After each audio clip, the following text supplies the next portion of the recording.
90 feet broke through something. Wow, you got an open space 90 feet below grade. Right, there's a void down the well. You got to affirm whether or not it is a tunnel, and the only way to learn that is to pull the core exactly matter. Get us some court time to find some treasure. As another season begins, the committed team searching for Oak Island's hidden treasures works without rest. Each new dig and drill brings up more artifacts, pulling them closer to solving the island's age-old mystery. This season has been particularly rich, with many finds lighting up pieces of history long buried under the earth. Each discovery seems like a step closer to the truth. But after all this, could this finally be the end of the search? Before we dive in, brace yourself. What they've unearthed is more shocking than anyone anticipated. Closer to the cache throughout this journey, the team has uncovered a array of astonishing relics. Some of these finds seem almost too good to be true, while others feel like something straight out of a legend. With every new item they dig up, they edge closer to their ultimate goal. But what exactly have they found so far, and how does each discovery advance their quest for treasure? They had no idea that the next find would turn everything they knew about Oak Island upside down. One of the most exciting discoveries in Season 11 occurred on Lot 5, a small area where the team uncovered a fragment of ceramic. This wasn't just any piece of pottery, but one with unique features that suggest a complex and old history. The team was exploring previously uncharted land when they found it, and the characteristics of the ceramic hint at something much deeper beneath the surface. This particular piece, with a purple glazed rim in a darker interior, may date back to a time long before the infamous money pit was even created. The team ceramic expert was shocked by its age and possible origins. He suspects it may have come from Europe and could date as far back as the 1600s. This discovery raises a huge question.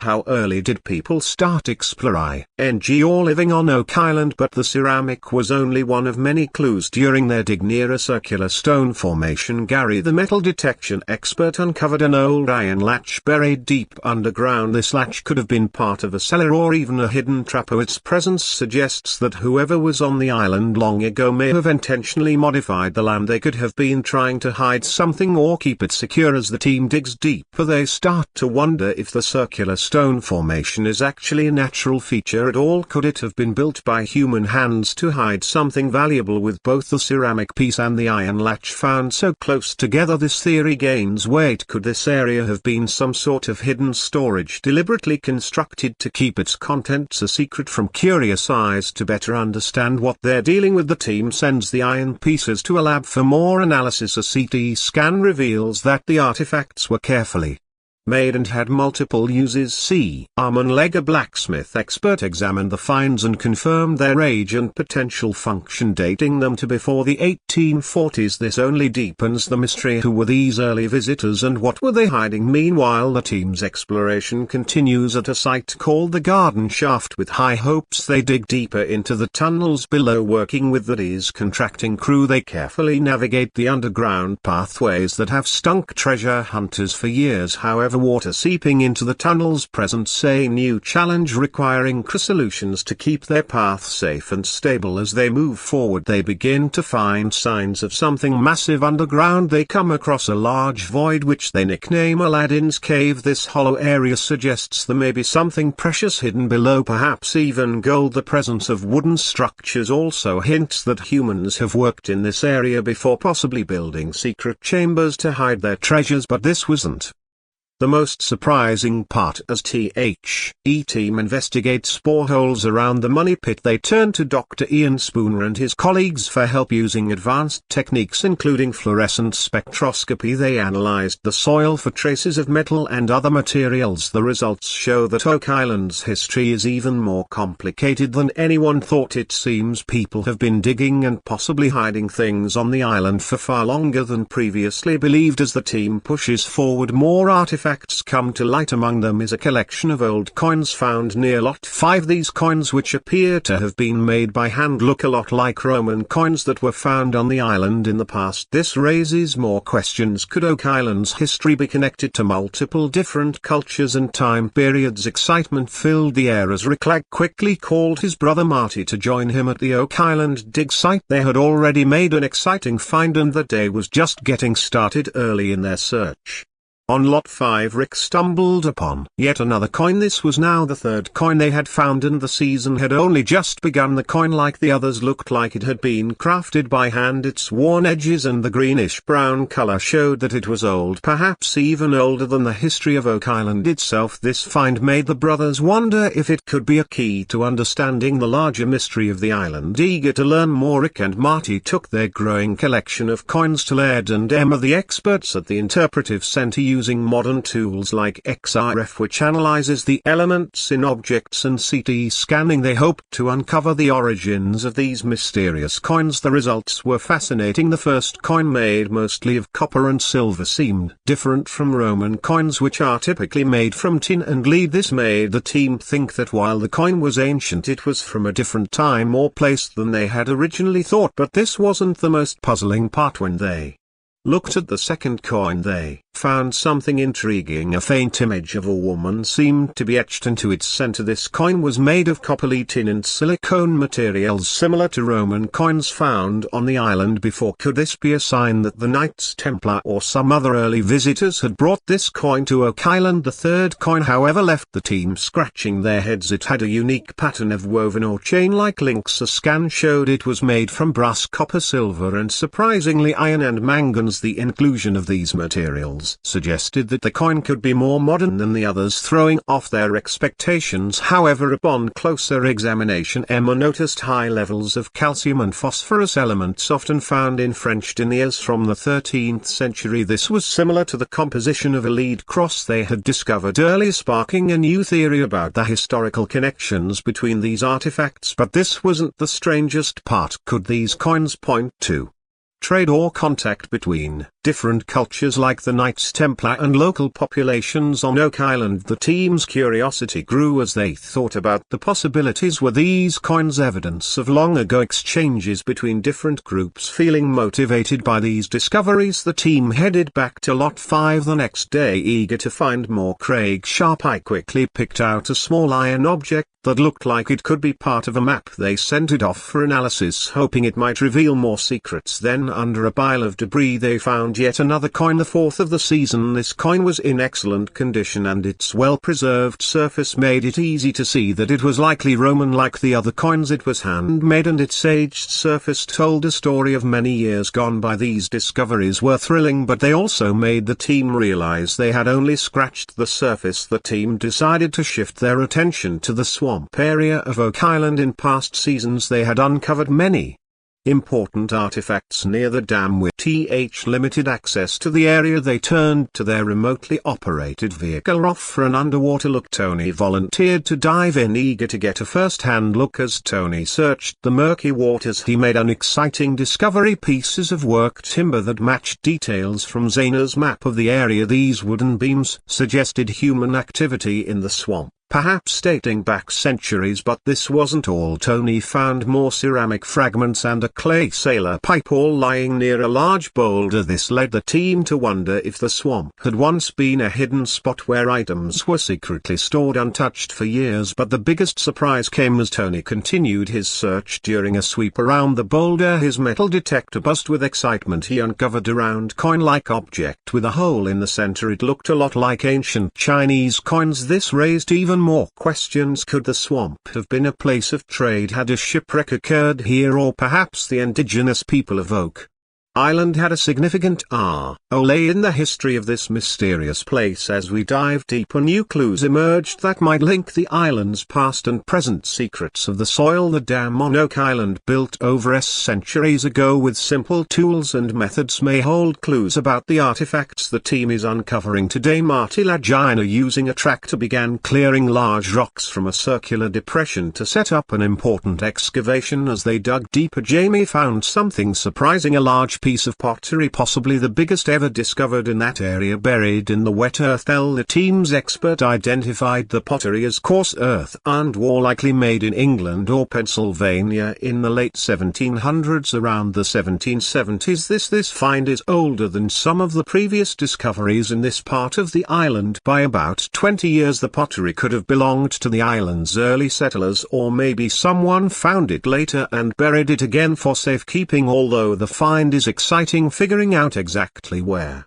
It came from his tricky. Without more analysis, the team eagerly waits for the interpretive center's tests to learn more about its origins. As they continued excavating in the same circular area, Jack and Helen sifted through more dirt and debris. Helen was puzzled when she didn't find many nails, which would usually suggest a log cabin had once stood there, but soon Jack uncovered a nail that seemed to be from a frame building, hinting at more artifacts to come. Then James came across a metal fastener unlike anything they had found before. It looked like a strap hinge from a door, and soon he found the rest of the fastener along with a large unique nail. The rose-spiked head of the nail suggested it was handmade and could be from as early as the 1600s, predating even the infamous money pit. But this wasn't the only mystery. The team began to wonder if these artifacts could be connected to Oak Island's first treasure depositor, Sir William Phipps. Helen thought that the location of the finds might suggest they were near the side of a building, possibly even by a wind. As the team sent these items off for more testing, they grew more excited about what these pieces might reveal about the history of the site. Moving away from Lot 5, Rick and Gary picked up their metal detectors again. They were hoping to find more coins, but instead came across a large metal strap. Gary guessed that the strap might have been decorative, possibly from a chest, and could be linked to the circular depression they had been exploring. Not long after, they found another large piece of iron, this one a thick heavy fastener with a rose head style. These discoveries deepened their theories about the area's past, suggesting that important structures could be buried nearby. But this wasn't the strangest part. The team couldn't figure out why such valuable iron artifacts would be left to rust and decay in the past. Iron was expensive, so it seemed odd that these items had been discarded. To get more answers, the team sent the pieces to Carmen Legg, a blacksmith expert. Carmen thought the large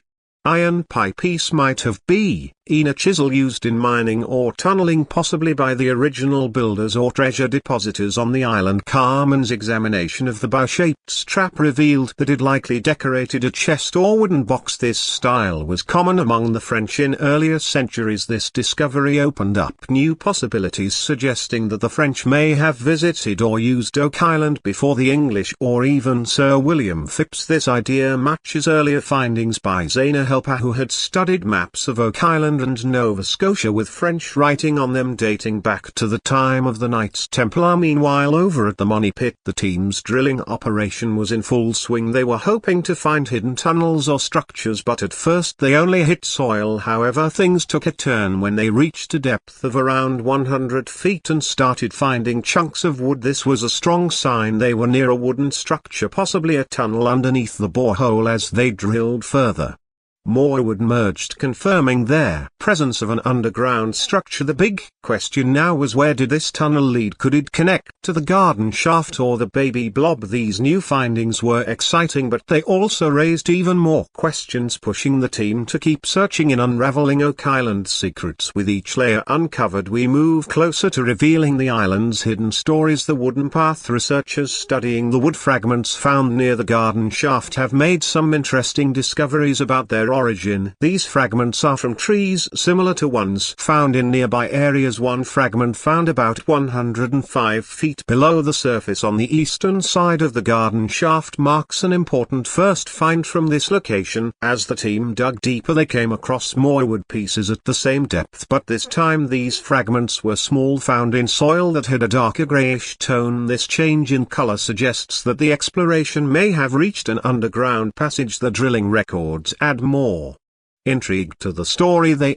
How that this area might be close to a long-rumored treasure site near the garden shaft, which supports some of the team's earlier suspicions. The new evidence seems to point toward the idea that this passage wasn't created by more recent treasure hunters, but was actually built by the original depositor at a depth of 111 feet. The team found more wood fragments that were probably part of an old structure, possibly a floorboard or a ceiling that had decayed over time. These remnants are now part of the material being studied by the researchers. To explore further, the team decided to follow the path of the tunnels mapped out in earlier studies. They collected samples of the wood from different boreholes near the garden shaft and sent them to Emu at the Interpretive Center for further analysis. The goal was to see if the fragments were all from the same structure or if they pointed to other hidden constructions within the shaft. Emu's analysis revealed something quite surprising. The wood contained traces of potassium and aluminum, but there were no signs of precious metals like gold, silver or tin. However, there was a trace of palladium, a rare element at this depth, which hinted at the possible presence of valuable metals nearby such as gold or platinum. Palladium is often associated with refining gold, so this discovery suggested that the original depositors may have been treating and refining gold artifacts like coins or other objects. But this wasn't the only curious finding. Emma also confirmed that the wood samples came from the same construction, leading the team to believe they were getting closer to finding the tunnel that could lead them to the treasure. Meanwhile, about 100 yards away from Lot 5, Rick and Gary were exping their search around a circular depression that was littered with debris from past human activity. Gary had a hunch that these spots might contain metals, and he was right. The team marked several promising locations with flags after finding artifacts that dated back to the 17th century or even earlier. These finds suggested that humans had been active in this area long ago, and their activities might have been historically significant. But the surprises didn't stop there. In a stone structure that was believed to have been built by Robert Young, the team found a small round metal object. After further study, they realized it was a small caliber lead shot, possibly from the 1700s, which suggested that there might have been military action on the island at some point. This discovery tied in with historical records from the Duke d'Anville's naval mission, which pointed to Oak Island as a possible hiding place for French naval treasures around 1746. Moments later, the team's metal detector beeped again, leading them to another find just a few feet away. At first they thought they had found a shell casing, but after consulting with local archaeologists they learned that the object was likely a piece of military equipment, possibly a gun sight. As the team continued to study these artifacts, the interpretive center made another exciting discovery. They found that the first object was actually a ramrod guide from a musket. This tool used for loading ammunition was an innovation from the early 16th century. Interestingly, the guide had Roman numerals carved into it, which was unusual for that time. This suggested it could have been from an even older period or had a specific specialized use. But the most surprising detail came later. A CT scan of the guide revealed even more intricate markings, including a hole and an inscription. This inscription was similar to structural elements found in Smith's Code, suggesting a possible link between the finds at the garden shaft and broader historical activities on Oak Island. This connection could point to